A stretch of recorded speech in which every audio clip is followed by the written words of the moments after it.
I'd like to welcome in Jordan Spieth to the interview room here at the Farmers Insurance Open. Jordan, you're making your 5th start here at the Farmers Insurance Open and also the site of your professional debut here at the PGA Tour in 2013. How does it feel to be back at Torrey Pines? It feels good. This place is so beautiful.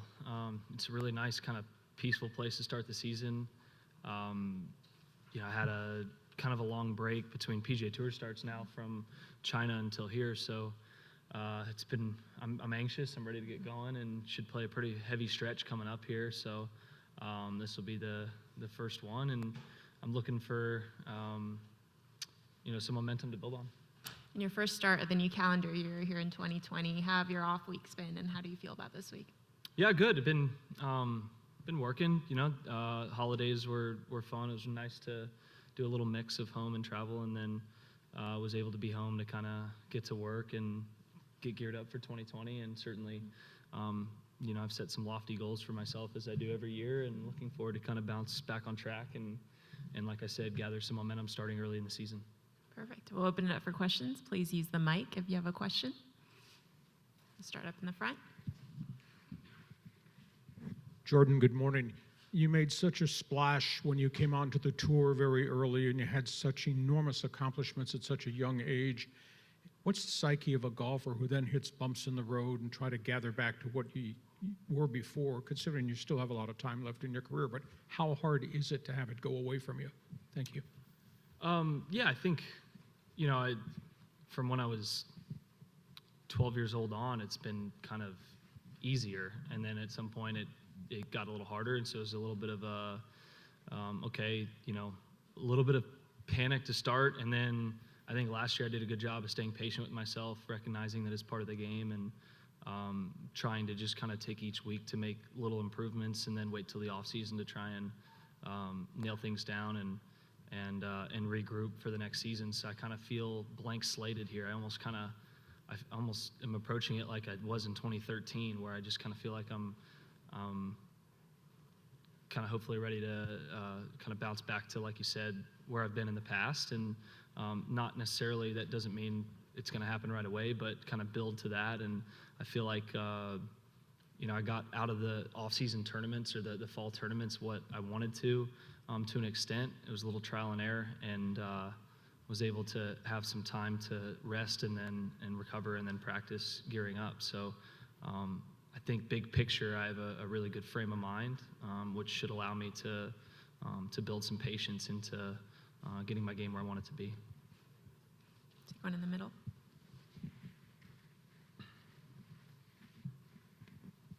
Jordan, what are the results that you're seeing from the work?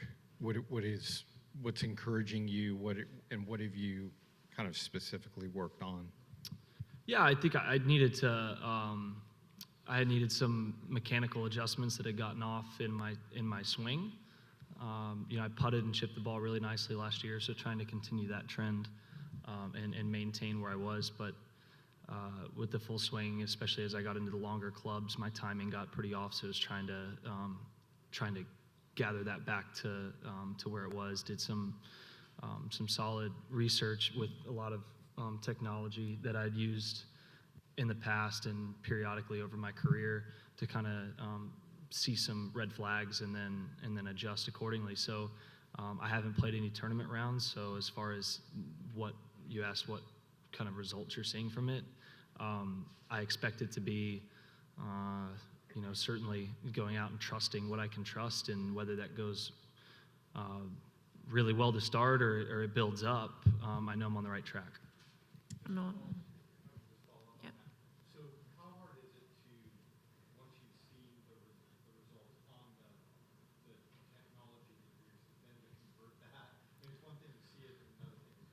Well, yeah, no, it was more what I was saying with the, 3D or whatever it may be. That was actually to see the red flags. That wasn't like I got on it to prove that I'm like, I know my feels. I know when it feels good. I know when, I'm over the ball and I can split that tree and that tree with this ball flight, and I know when I'm over it and I just got to make do. So it's when I start to kind of garner that control on the range and transfer it to, rounds I play at home, and then you transfer it to rounds on Tuesday, Wednesday, and then you take it into tournament play. So, first tournament in,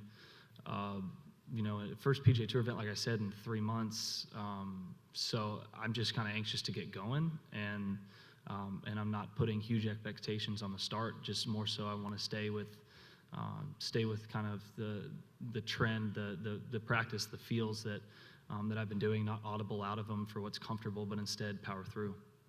Going on the left, then Sean. You said in the Bahamas over here. Sorry, you said in the Bahamas that you weren't really going to watch President's Cup. I think you had a vacation planned. Wondering if you caught any of the action and what it felt like watching a team event from the sidelines for the first time since you came out here, really. Yeah, I mean, I was able to watch a little bit of it. I didn't watch a ton of it, but certainly was there to watch, my fellow teammates I've had in the past and friends.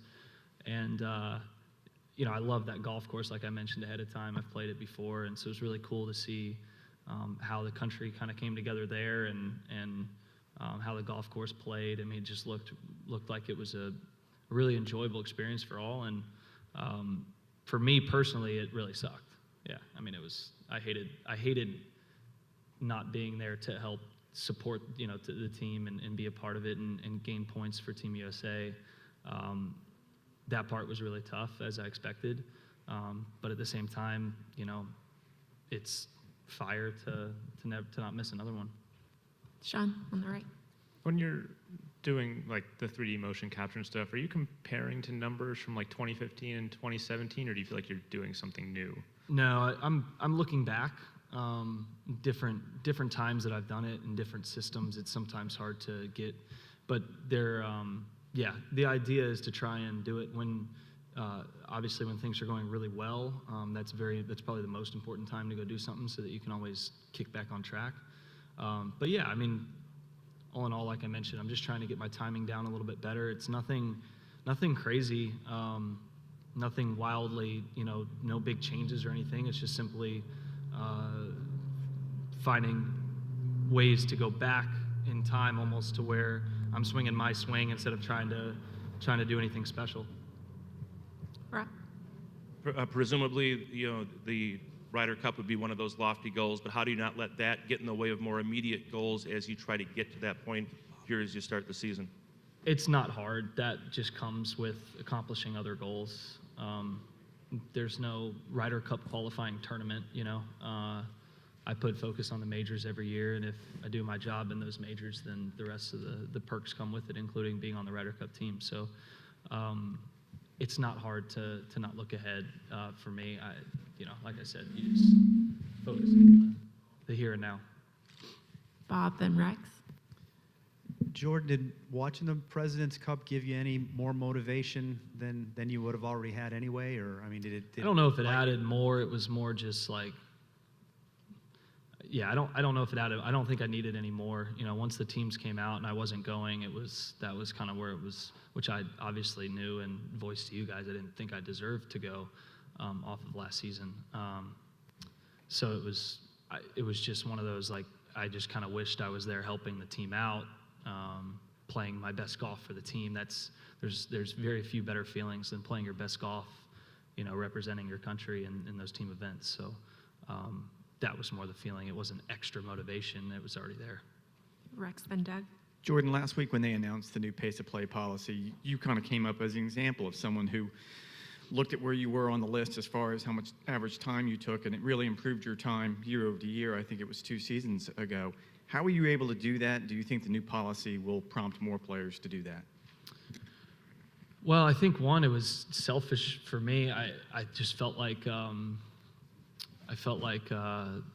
it was better for me to take less time, stop thinking as much, and hit the ball. Second of all, I was in the lead a lot more often when I was playing slower, so there was bigger crowds and more factors that you get, like, when Tiger plays, he's a fast player, but a lot of times that group takes a while because you just have to deal with the thousands and thousands of people that are crossing that you got to wait for, or whatever it may be. So I think this more individualized look, these rules officials have been out here for so many years. They understand the pace. They understand when you have the other stuff going on, and I think what we'll end up seeing is a more ideally, you can't really just improve pace of play by you can't just say, oh, our rounds are going to go from 440 to 340. That just doesn't happen. Like golf courses are very difficult and it takes a certain amount of time. But if you can limit the individualized, significant overtimes, then I think overall it's just a better product that we're putting out there, whether it's people in your own group or how it appears to the public. And I think that was the number one goal. For me, it was just, I think it was just, I just didn't enjoy having that label and wanted to change it. Take the last one with Doug. When players are referred to as a technical player, do you think that comes with negative connotations? Personally, I would rather not be, but I don't necessarily think there's negative connotations with it. I think, certain people, that's the way that they improve. That's the way that they find their pocket, their way to swing the club and their way to putt. But overall, if you ask me my opinion, I think it requires a level of feel to be able to travel and play all over the world in different conditions, different environments, different grass types, and be able to adapt. I think it requires a certain significant level of feel. But there are definitely other events where you can just be technical and it's an even playing field. I think of myself as a field player. I think I get into trouble if I get towards the technical side. Just take one more here. Well, that sort of maybe answers the question I was about to ask, but are you in a place where you're trying to just get back to playing golf instead of golf swing? Have you found yourself fighting between those? Yeah, it's definitely a balance of trying, because there's significant things I needed to adjust mechanically, so that'll be unfortunately something that, but I mean, I've won golf tournaments thinking about my swing pretty hard every swing, and I've won them where it was easy and I was playing shots. It doesn't hinder, but it's a lot easier to be more comfortable if you don't have to think about the swing. But most of the guys out here are standing on the first tee with at least one or two swing feels for how to pull the club back and how to get it, approaching the ball the way you want it to. So I would like to shift more towards seeing the shots, but you can't, it's not that easy. You have to be, in place to do so. All right. Thank you for your time and good luck this week. Thanks, guys.